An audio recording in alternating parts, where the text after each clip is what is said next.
Hai guys, di video kali ini kita akan membahas tentang konsep dasar statistik deskriptif. Perkenalkan, nama saya Zulfatina Madiah dengan nomor NIM 2062301 dan rekan saya Subhan Sahroni dengan nomor NIM 2062346. Statistik deskriptif adalah suatu ilmu statistik yang digunakan untuk menyusun, merangkum, dan mensajikan data agar lebih mudah untuk dipahami. Nah, tujuannya bukan hanya untuk menarik kesimpulan terhadap populasi yang lebih luas, melainkan untuk memberikan gambaran umum mengenai data yang dimiliki. Pemanfaatannya berbagai ukuran dan metode untuk menyederhanakan data yang rumit menjadi informasi yang jelas. Ada 3 komponen utama yang digunakan: ukuran pemusatan, ukuran penyebaran, distribusi, dan penyajian data. Ukuran pemusatan data adalah menentukan satu nilai tunggal yang dapat mewakili titik tengah dari sekumpulan data. Contohnya, mean, rata-rata. Jumlah semua nilai dibagi dengan jumlah data. Yang kedua, median, nilai tengah. Nilai yang terletak di tengah setelah data yang setelah diurutkan. Yang ketiga, modus, nilai yang paling sering muncul dalam kumpulan data. Ukuran penyebaran adalah untuk mengukur sejauh mana data tersebar dari nilai pusatnya. Contohnya, rentang atau range itu selisih antara nilai tertinggi dan nilai terendah. Variance adalah rata-rata dari kuadrat selisih setiap nilai data terdapat nilai rata-rata. Yang ketiga adalah simpangan baku, akar kuadrat dari variasi. Distribusi data adalah menggambarkan nilai-nilai dalam suatu kumpulan data tersebar. Kita dapat mengetahui bahwa nilai tersebut cenderung terkumpul di sekitaran tengah, menyebar merata, atau cenderung ke salah satu sisinya. Selanjutnya, penyajian data adalah proses mengorganisasi dan mensajikan data yang mentah dari hasil penelitian ke dalam format yang lebih mudah dipahami. Contohnya, tabel itu mensajikan data dalam format baris dan kolom. Sedangkan grafik atau diagram menyajikan data dalam bentuk visual yang lebih menarik dan intuisif. Selanjutnya, di sini saya akan memaparkan langkah-langkah pengolahan data menggunakan software SPSS. Dan di sini saya menggunakan SPSS 26. Pertama-tama kita buka terlebih dahulu aplikasinya. Kita klik 2 kali. Nah, ini merupakan tampilan dari aplikasi SPSS-nya. Selanjutnya, kita akan memasukkan data yang akan kita olah ke dalam data view. Di sini saya telah memiliki data yang akan diolah menggunakan aplikasi SPSS. Kita akan mengcopy data ini dan kita akan masukkan ke dalam aplikasi SPSS-nya. Selanjutnya, kita pastekan data yang telah kita copy tadi. Kita klik Ctrl V. Nah, datanya telah berhasil kita copy. Lalu kita pergi ke variabel view. Di variabel view ini kita bisa melakukan pengaturan agar nantinya data bisa kita pahami dengan lebih mudah. Yang pertama, bagian name ini kita ganti dengan IPK. Lalu yang kedua, kita ganti dengan SKS. Yang ketiga, kita ganti dengan masa studi. Dan yang keempat, kita ganti dengan kehadiran.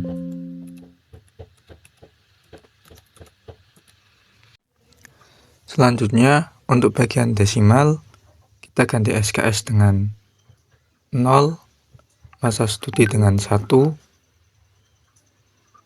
dan kehadiran dengan 0. Lalu untuk labelnya, kita ganti. Yang pertama adalah IPK, yang kedua adalah SKS, yang ketiga masa studi, dan yang keempat kehadiran.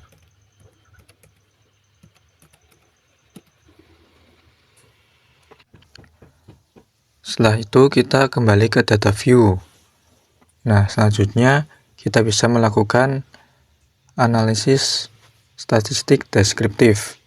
Caranya, kita klik Analyze, lalu kita pilih Descriptive Statistik, dan kita pilih Frequency. Nah, kemudian kita masukkan seluruh variabel ini ke dalam kotak variabel. Kita klik Ctrl A, lalu kita klik tanda panah. Selanjutnya, kita pergi ke statistik. Nah, di sini kita bisa menceklis apa saja yang kita butuhkan. Di sini ada kuartil, persentil. Misalkan kita masukkan 15. Lalu kita klik Add. Kemudian ada standard deviation, variance, range, minimum, maksimum. Lalu ada juga mean, median, modus. Kita juga bisa menceklis skewness dan kurtosisnya. Lalu kita klik continue.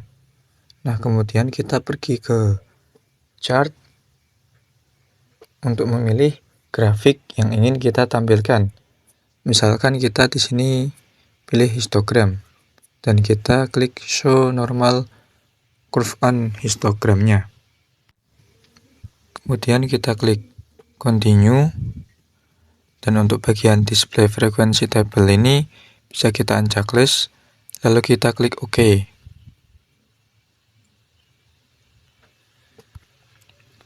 Nah, di sini SPSS telah berhasil memproses data kita. Nah, selanjutnya kita bisa melihat tabel frequencies yang dihasilkan oleh SPSS. Yang pertama ada mean atau rata-rata. Di sini kita bisa lihat nilainya. Kemudian ada median atau nilai tengah. Lalu ada mode atau modus. Nah, di mode ini pada bagian IPK dan SKS ada catatan. Yang kemudian di kehadiran juga ada. Nah, huruf A ini menunjukkan bahwa ada lebih dari satu mode dan nilai terkecil yang ditampilkan. Kemudian ada standar deviation atau simpangan baku yang menunjukkan seberapa jauh secara rata-rata setiap nilai data menyimpang atau tersebar dari nilai rata-ratanya. Pada bagian IPK bernilai 0,25614. Nah, nilai ini cenderung berkumpul di sekitar rata-rata karena simpangan bakunya kecil. Kemudian bagian SKS bernilai 4,448.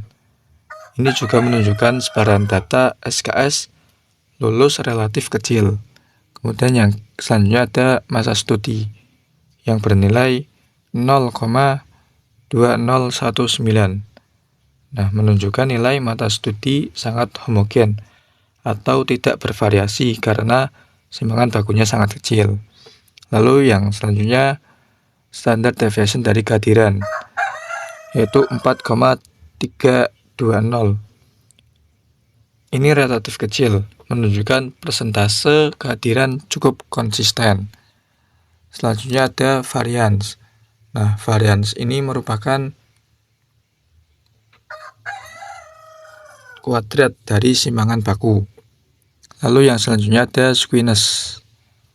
Nah, skewness ini sendiri merupakan ukuran statistik yang menunjukkan seberapa simetris distribusi data. Dengan kata lain, skewness mengukur apakah data cenderung condong ke salah satu sisi, baik kiri maupun kanan, dari nilai rata-ratanya. Nilai skewness positif menunjukkan distribusi data memanjang ke kanan.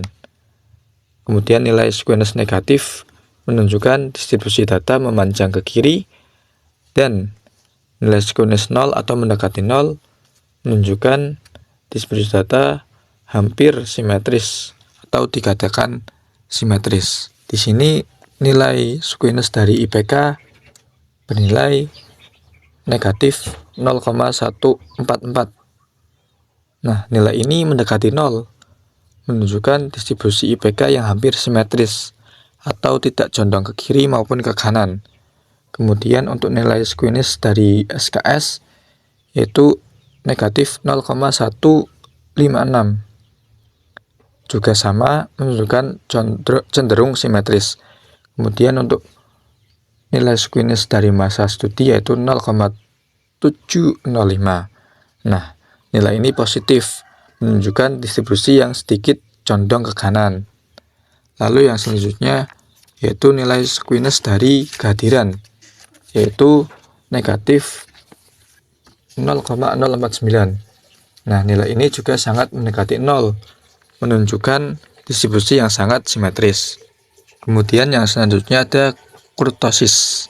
Nah, kurtosis itu sendiri adalah ukuran statistik yang mengukur puncak atau ekor dari sebuah distribusi data. Nilai kurtosis positif menunjukkan puncak yang lebih runcing dan ekor yang lebih tebal atau lebih banyak data ekstrim daripada distribusi normal. Kemudian nilai kurtosis negatif menunjukkan puncak yang lebih datar dan ekor yang lebih tipis atau lebih sedikit data ekstrim daripada distribusi normal. Kemudian nilai kurtosis 0 atau mendekati 0 menunjukkan distribusi mirip dengan kurva normal yang memiliki puncak dan ekor standar. Di sini nilai kurtosis dari IPK bernilai negatif 1,173. Nilai ini negatif yang menunjukkan distribusi yang lebih besar. Maksud saya distribusi yang lebih datar dari kurva normal. Sama juga dengan SKS, massa studi maupun kehadiran. Semuanya bernilai negatif yang menunjukkan distribusi yang lebih datar dari kurva normal. Yang selanjutnya ada range atau rentang yang merupakan selisih antara nilai maksimum dan nilai minimumnya. Kemudian yang selanjutnya ada nilai minimum dan nilai maksimum. Bisa kita lihat datanya. Lalu yang selanjutnya ada persentil 15. Nah, persentil itu sendiri merupakan cara membagi data menjadi 100 bagian yang sama, di mana ini nilai persentil 15 dari IPK adalah 3,05, kemudian nilai persentil 15 dari SKS adalah 138, kemudian massa studi 4, dan kehadiran 82. Kemudian ada persentil 25 atau P5 yang sama saja dengan kuartil 1 atau Q1. Kemudian ada persentil 50 atau P50 yang sama saja dengan kuartil 2 atau Q2. Kemudian ada persentil 75 atau P75 yang sama saja dengan kuartil 3 atau Q3. Nah, selanjutnya ada grafik histogram. Nah, histogram sendiri merupakan grafik yang menunjukkan sebaran atau distribusi data. Sumbu horizontalnya atau sumbu X mewakili nilai-nilai data. Di sini misalnya IPK, dan sumbu vertikalnya atau sumbu Y menunjukkan seberapa sering frekuensi nilai-nilai tersebut muncul. Pada gambar, setiap batang menunjukkan jumlah mahasiswa dalam rentang IPK tertentu. Nah, garis melengkung ini adalah kurva normal yang berfungsi sebagai patokan untuk membandingkan apakah sebaran data kita mirip dengan distribusi ideal yang simetris dan berbentuk lonceng. Nah, dari gambar histogram IPK ini menunjukkan sebagian besar mahasiswa memiliki EPK di sekitar nilai rata-rata, dan sebarannya cenderung mengikuti pola kurva normal yang menunjukkan data yang cukup konsisten. Kemudian untuk histogram SKS, ini menampilkan sebaran jumlah SKS yang telah diluluskan. Nah, bentuk distribusinya terlihat sedikit tidak beraturan, dengan beberapa puncak di tengah dan sisi kanan. Meskipun tidak sepenuhnya simetris seperti kurva normal, data SKS ini cenderung terpusat di sekitar nilai rata-ratanya.